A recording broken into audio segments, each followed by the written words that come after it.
The biggest challenge Nuance faces in voice biometrics today is finding those early adopter customers that are willing to apply the technology into a real business solution.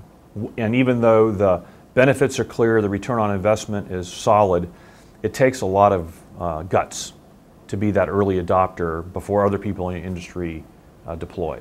The primary hesitation I've seen in enterprises for moving forward on a deployment has been a quote that they often tell me, is that they want to be first to be second, but they don't want to be first.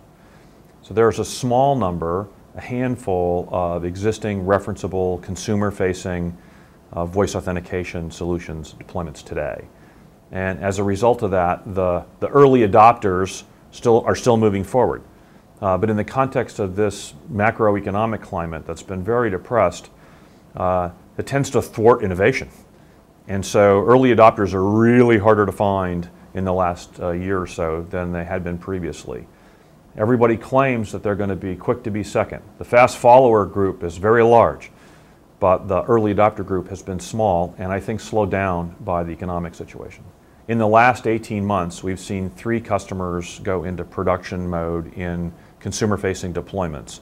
And in the previous 10 years, there had been 1. So the momentum is gathering. The early interest that we see makes it look like 2010 will be the year of pilots and trials and initial productions for quite a few customers. I would expect to see half a dozen or more publicly visible trials and pilots in 2010. That should signal the charge of the fast followers that they need to jump on board. And so I would expect that 2011 we start to see the beginnings of the first followers, and by 2012 a substantial broad stream kind of Main Street kind of a market emerging at that time.